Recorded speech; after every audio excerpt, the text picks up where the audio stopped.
Aujourd'hui, je vais te dire ce que 99% des traders sur Internet ne te diront jamais. Pas parce qu'ils ne le savent pas, hein, parce que toi, si tu le savais, tu n'achèterais jamais leur formation. Je m'appelle Elliot, j'ai moins de 25 ans et cette année, j'ai fait plus de 695% de rendement avec 137 positions. Pas 137 par jour, 137 sur l'entièreté de l'année 2025. Certaines semaines, je n'ai même pas touché un graphique. Et pourtant, actuellement, je vis du trading. Mais avant d'en arriver là, j'ai été exactement où tu en es. J'ai passé des nuits sur YouTube à chercher la combinaison magique d'indicateurs. J'ai cru qu'un réel TikTok de motivation allait me rendre riche. J'ai pensé que plus je tradais, plus je gagnais. J'ai cramé des comptes sans comprendre pourquoi. J'ai passé des heures à analyser le marché pour ne finir par rien prendre. Ou pire, prendre une position par frustration et la rater. J'ai été dans ce flou où chaque soir tu te demandes si en fait tu as vraiment le profil pour ça. Mais j'avais tout faux. Donc, dans cette vidéo, je vais casser les préjugés un par un qui t'empêchent de devenir un vrai trader. Je vais pas du tout te vendre du rêve, hein, je vais juste te dire la vérité. Celle qui fait un peu mal au début, mais qui est la seule chose pour te mettre sur le droit chemin. Et si toi tu es encore là jusqu'à la fin de la vidéo, c'est que tu es prêt à faire les choses bien. Alors, avant de te donner des leçons, laisse-moi te montrer d'où je viens. Parce que si quelqu'un commence à te parler de trading, mais te montre pas son chemin, franchement, fuis. Alors moi, j'ai pas d'histoire particulière, hein. J'ai commencé comme tout le monde. J'ai vu en fait quelqu'un qui pratiquait le trading sur son téléphone à l'époque au lycée et je l'ai vu qu'il faisait de l'argent en achetant, en vendant, etc. Et je me suis dit merde, c'est possible de faire de l'argent avec son téléphone. Et je me suis dit il y a quelque chose à faire. Donc j'ai voulu commencer à apprendre à me former. Donc direct, je suis allé voir sur YouTube. Ah YouTube, notre meilleur ami, hein. J'ai fait aussi toutes les mêmes erreurs d'ailleurs sur YouTube. Je cherchais quelle combinaison d'indicateurs a le plus haut taux de réussite pour pouvoir les copier sur TradingView, puis tester, perdre, recommencer, faire ça pendant des mois. Et comme beaucoup, je me suis dit que pour transformer mes petites centaines d'euros d'étudiants en des milliers d'euros, il me fallait du volume. Plus de positions, plus vite le compte monte. C'est logique, non? Mais non, c'est totalement faux et je vais t'expliquer pourquoi dans quelques minutes. Mais d'abord, parlons un peu de ce que j'ai vu dans ce milieu-là de trading, puisque j'ai quand même une petite ancienneté, hein. J'ai commencé jeune au lycée, mais aujourd'hui, ça va faire 4 ans et demi que je pratique le trading. J'ai vu la classique, hein, des groupes de Telegram ou des signaux défiler toute la journée, et même moi, hein, en tant que trader qui commence un petit peu à me mettre sur les réseaux, j'ai été contacté aussi par certains courtiers affiliations, et moi je vous le dis comment ça fonctionne, c'est totalement du scam, hein. Au final, on est toujours très gagnant, même si on dit que c'est gratuit. On nous file toujours tout l'argent sur les commissions. Mais voilà, ce genre de groupe Telegram où les signaux ils défilent toute la journée. Mais pas parce que ils étaient bons et du coup ils font beaucoup de trades, mais parce que c'est pour rendre le groupe beaucoup plus actif, avec beaucoup de positions. Mais surtout, j'ai vu des gens détruire leur vie juste pour une petite dose de dopamine. Des gars qui à 3 heures du matin étaient collés à leur téléphone en train de scalper, ils montaient à 2000 euros, 3000 euros, puis perdaient tout. Ils montaient à 2000 euros, 3000 euros, ils réveillaient leur copine à 3 heures, ouais, on a réussi, etc. Machin. Et à 6 heures du matin, ils finissent tout blancs parce qu'ils avaient tout perdu. L'intégralité du compte. Cramé. Mais tu sais ce qu'ils font en plus le lendemain? Ils redéposent parce que cette fois, c'est la bonne. C'est le même mécanisme qu'un joueur de casino. Sauf que celui-là, ce qu'il fait, c'est du trading. Mais ce n'est pas du trading, c'est de l'addiction. Alors, pourquoi moi tu peux me faire confiance avec ce que je te dis? Pas parce que je suis parfait et que je suis la voix de la raison, hein, mais parce que je suis passé par là. Parce que j'ai eu les mêmes fausses croyances que toi. Et surtout, et ce que vous voulez entendre, c'est parce que mes résultats sont prouvés, traqués et vérifiable. 137 positions, 69% de réussite, 695% sur l'année, pas un 90% inventé, pas un tableau Excel bidonné, un vrai track record avec les pertes, les break-even, tout y est. Avril, moins 12%, et c'est normal. Parce que le trading, voilà, ce n'est pas gagner tout le temps, c'est être rentable dans le temps. Quelqu'un qui te montre un track record 100 mois dans le rouge ou 100 semaines dans le rouge, fuis, soit c'est du faux, soit le mec il trade pas vraiment. Bon, maintenant les préjugés. Préjugé numéro un, le mythe du volume. C'est le plus gros mensonge du trading français. Et c'est celui qui détruit en fait le plus de comptes. L'idée en fait elle est simple. J'ai pas beaucoup de capital et pour transformer mes centaines d'euros en des milliers d'euros, va falloir que je prenne un maximum de positions. Plus de volume, plus vite le compte monte. C'est exactement ce que je pensais, c'est exactement ce que tous les débutants pensent. Et c'est même logique dans n'importe quel autre domaine. Travailler plus est égal gagner plus. Plus d'heures au taf, plus gros salaire. Plus de clients dans ton business, plus de chiffre d'affaires. Sauf qu'en trading, cette logique-là, toi, elle te détruit en fait. Regarde, je vais te poser une question. Si demain, je te donne 250 000 euros, du vrai argent, hein, 250 000 euros posés sur ton compte, est-ce que tu vas continuer à prendre 15 positions par jour avec des petits lots? Est-ce que tu vas rester collé à ton écran de 8 heures du matin à minuit? Non. Tu sais que non. Parce qu'avec 250 000 euros, instinctivement, tu vas vouloir un système solide, des confirmations béton, un risque calculé au centime près. Et tu vas probablement prendre 1 à 2 positions par semaine, pas 15 par jour. Alors pourquoi tu ne fais pas ça maintenant? Parce que tu penses que du coup ton petit capital te force à faire du scalping. Mais c'est faux, c'est exactement l'inverse. Regarde, quand tu fais du scalping, t'es d'accord, tu trades sur des plus petites unités de temps. Qui dit petite unité de temps est égal confirmation faible. Ce qui veut donc dire que tu es donc moins sûr de toi. Donc, tu risques moins par trade. Et risque faible est égal à gain faible. Maintenant, prends une position sur des unités de temps beaucoup plus hautes. Daily, 4 heures, etc. Les structures sont plus solides, les confirmations sont plus fortes. Donc, tu sais que tu peux risquer un peu plus et en toute confiance. Et un seul trade bien placé te ramène les mêmes profits que 10 petits trades en scalping. Moi, cette année, en moyenne, j'ai pris entre 4 et 8 positions par mois. Certains d'entre vous faites ça en 2 jours et pourtant, 695%. Le scalping, en fait, c'est attrayant visuellement et c'est pour ça que tout le monde, en fait, le vend. Imagine un groupe Telegram avec un signal toutes les 30 minutes. Ça a l'air actif, ça a l'air productif, ça donne l'impression que ça bouge. Maintenant, le même groupe avec un signal par semaine. Ça fait mort. Personne ne paye pour ça. Sauf que le résultat à la fin de l'année, il est 10 fois meilleur. Faut vraiment que tu te mettes dans la tête que les vendeurs de formation, ils poussent le scalping parce que ça se vend mieux. Pas parce que c'est mieux. Mais ça, personne ne te le dit parce que personne n'a intérêt à te le dire. Préjugé numéro 2. Chercher versus attendre. Retiens vraiment cette phrase. Grave-la dans ton cerveau, tatoue-la sur ton front, je sais pas, mais retiens-la. Un trader, il ne cherche pas les opportunités, il attend celles qui respectent son système. C'est bon? Tu l'as tatoué? Bien. En fait, c'est la différence entre trader rentable et joueur de casino déguisé en trader. Laisse-moi te l'expliquer de façon un peu plus simplifiée. Le surfeur, le meilleur surfeur du monde. S'il va à la plage mais qu'il n'y a pas de vagues, il surfe pas. Il va pas nager dans l'eau plate en faisant semblant. Il attend les vagues au bon moment et quand elles arrivent, il est prêt. Le skieur, pareil. Le meilleur skieur au monde, s'il n'y a pas de neige, il skie pas. Il va pas descendre sur de l'herbe, je sais pas. Nous les traders, c'est exactement la même chose. Je peux être le meilleur trader du monde si le marché ne me donne pas l'opportunité qui respecte mon système, je la prends pas. Je ne trade pas. Point. Je vais te donner un exemple concret. Entre mi-novembre et fin décembre de cette année, j'allais presque pas du tout trader. Pourquoi? Faut comprendre. En fin d'année, les institutions, elles posent leur bilan. Les traders de Wall Street ou autres ont atteint leur objectif annuel. Personne ne va prendre de risques en décembre. Donc le marché, il est calme. Les structures de marché, elles sont faibles. Et moi, je vais pas me forcer à trader juste parce que le marché, il est ouvert. Et tu sais ce que j'ai fait pendant 1 mois et demi? J'ai vécu. J'ai fait autre chose. J'ai travaillé sur d'autres projets. Et lui, mon capital, il est resté intact. Et si toi, tu es dans ta phase débutant et que tu arrives dans cette même période-là, eh bien, au lieu de vouloir forcer des positions, travaille sur toi-même. Apprends, éduque-toi, travaille ton système, backtest, acquis de nouvelles connaissances. T'es pas toujours obligé de trader et de forcer des trades. Et c'est là aussi que le scalper, il est piégé. Parce que le scalper, il est devant son graphique tous les jours. Et quand tu es devant tes graphiques, tu cherches. Et quand tu cherches, tu trouves. Ou plutôt, tu crois du coup trouver. Tu prends des positions sur des confirmations faibles. Tu trades par ennui, tu trades pour la dopamine. Tu trades parce que sinon, je sers à quoi devant mon écran? Et un jour, tu te rends compte que c'est plus du scalping, c'est de l'addiction. Mais juste dis-moi, t'as pas commencé le trading pour une liberté financière et aussi une liberté temporelle?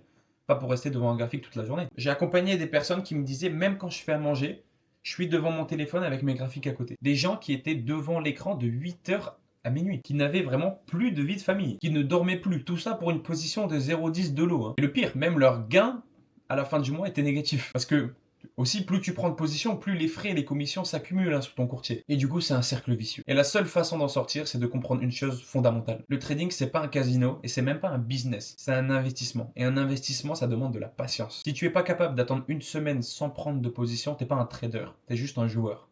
Préjugé numéro 3. Les masques tombent. Je vais te dire un truc que tu voudras probablement pas entendre. La plupart des traders que tu suis sur Instagram, sur YouTube, sur TikTok, qui ont des grosses communautés, des lambeaux, des réels lifestyle, la plupart ils font pas leur argent en trading. Ils font leur argent en vendant une formation. Et je dis pas que vendre une formation c'est mal. Moi-même j'accompagne des gens et c'est un échange de valeur. Mais la question c'est est-ce que derrière ta formation il y a un vrai système de trading et il y a de la vraie valeur trading? Ou est-ce que ta formation c'est juste voici ma stratégie, voici mes 5 confirmations, bonne chance et à plus. Parce qu'une stratégie et un système, c'est pas du tout la même chose. Une stratégie, c'est une suite de confirmations qui t'amène à l'exécution d'une position. Ça, n'importe quelle vidéo YouTube peut te l'apprendre en 5 minutes. Gratuit, 30 secondes de recherche. Un système de trading, c'est un cadre complet. Comment tu t'adaptes à la condition de marché avant même d'appliquer ta stratégie? Comment tu gères ton risque?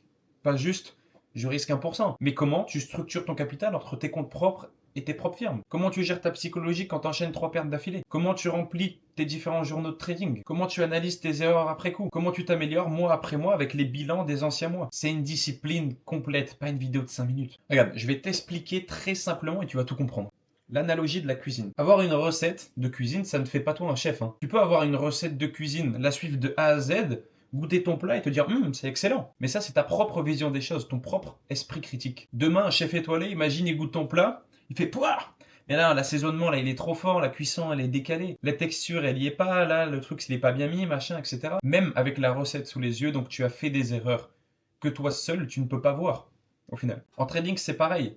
Un trader qui backteste sa stratégie pendant des mois et qui se dit j'ai 70% de réussite, ça c'est son propre avis. À tout moment, il répète les mêmes erreurs sans s'en rendre compte. Et il les répète pendant par exemple 3 mois. Et 3 mois de backtest à répéter les mêmes erreurs, c'est 3 mois de mauvaises habitudes que tu as prises, qui seront donc encore plus dures à casser pour désapprendre et réapprendre après. C'est pour ça qu'un accompagnement, c'est pas du luxe. C'est la différence entre tourner en rond pendant 5 ans et progresser réellement en quelques mois. Quand t'as quelqu'un qui regarde par-dessus ton épaule et qui te dit là, tu vois, ton entrée est bonne, mais ton risk-reward, il est décalé. Ou là, tu vois, la position que tu as pris, ça respecte pas réellement toutes tes confirmations, t'as oublié ça, ça et ça. C'est ça qui accélère ta progression. C'est le chef étoilé qui goûte à chaque fois ton plat. Préjugé numéro 4. Le trading, c'est de l'argent facile en soi. J'ai rencontré des gens qui, mot pour mot, m'ont dit. On m'avait dit que le trading, c'était de l'argent simple, efficace, rapide. Qu'en restant moins d'une heure par jour, on pouvait être rentable. Moi, je vais être honnête avec toi, le trading, ce n'est pas facile. C'est complexe. Pas compliqué, hein.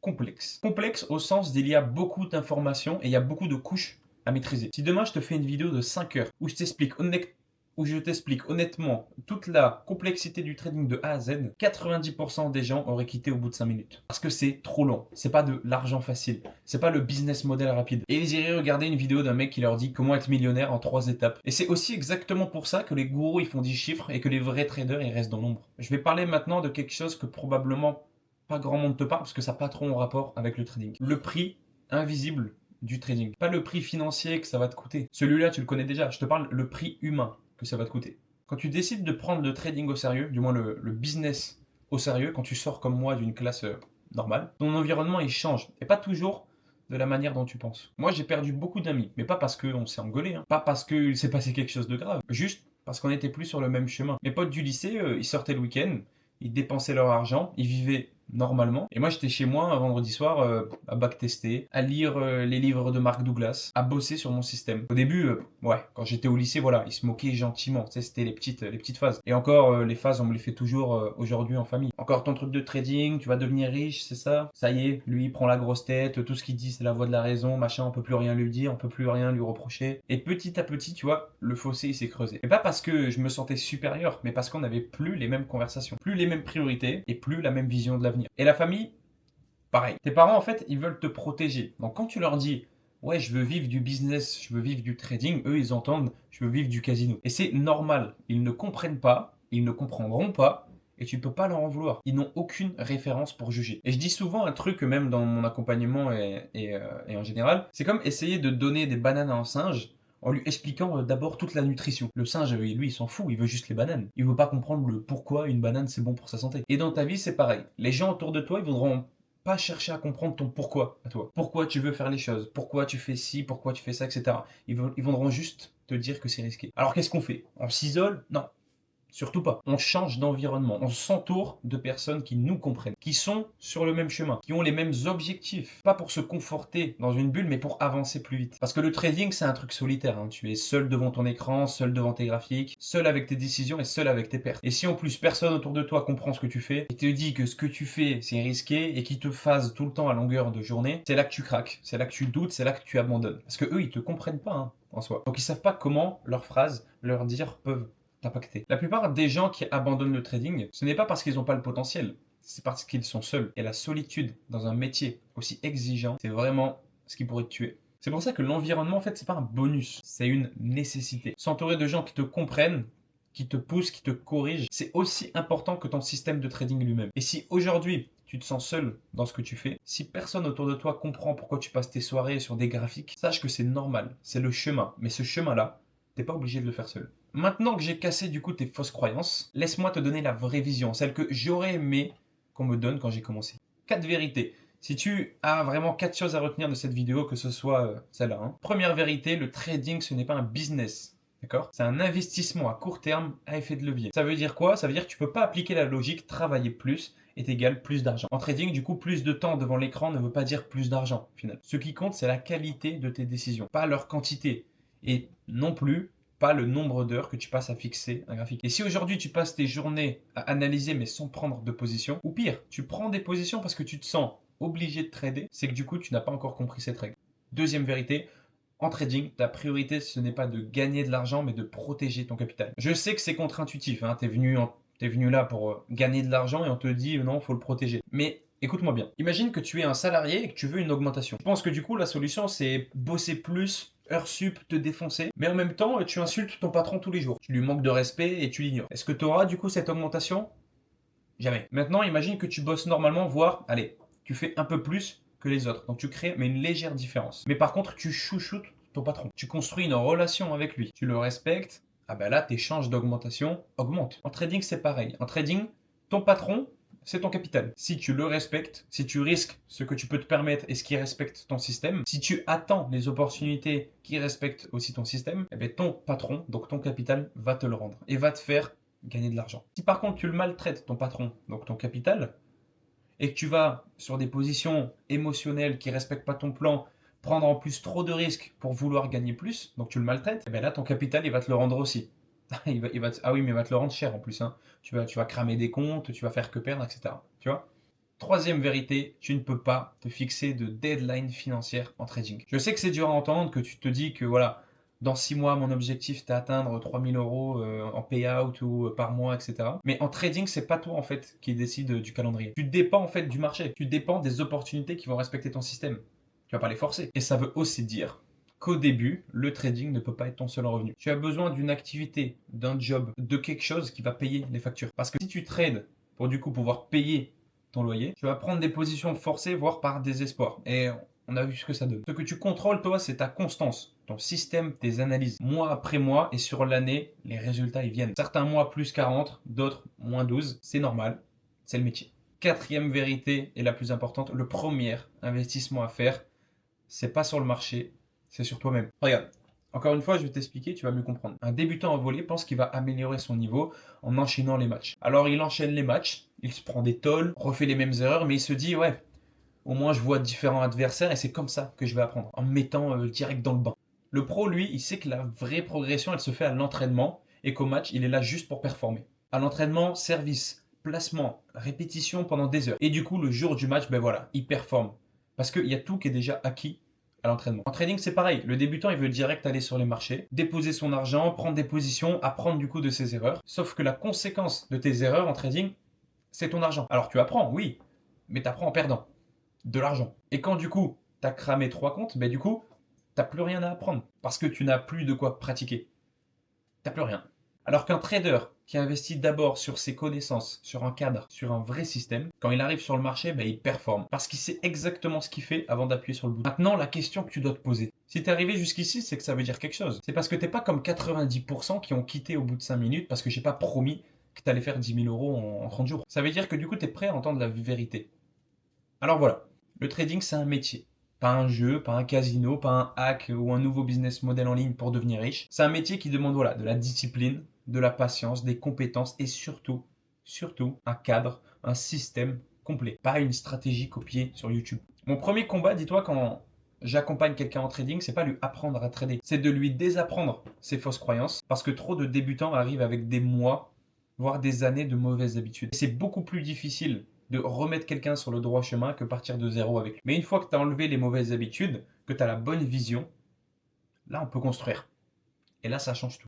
Maintenant par contre, je vais pas te dire achète ma formation. C'est pas comme ça que ça fonctionne. Ce que je te propose, c'est un appel de 15-20 minutes. Toi et moi, ou quelqu'un de mon équipe en visio. Le but de cet appel, c'est comprendre où tu en es, comprendre actuellement ce qui te bloque et surtout être honnête avec toi-même sur ce qui te manque. Pas te vendre quelque chose juste pour te donner de la clarté. Parce que en soi, je sais ce que tu vis en ce moment. Tu es dans le flou et tu sais pas si ta stratégie est la bonne. Tu sais pas si tu fais les choses correctement. Tu perds de l'argent et tu comprends pas pourquoi. Tu te demandes si tu as le profil et tu te sens seul dans tout ça. Le lien, il est dans la description. Tu réserves un créneau, on s'appelle. Et à la fin de l'appel, au moins tu repars avec une vision claire. Que tu décides de travailler avec moi ou non, l'appel aura de la valeur. Parce que mon but, ce n'est pas de remplir un groupe, c'est de construire une communauté de traders qui savent ce qu'ils font.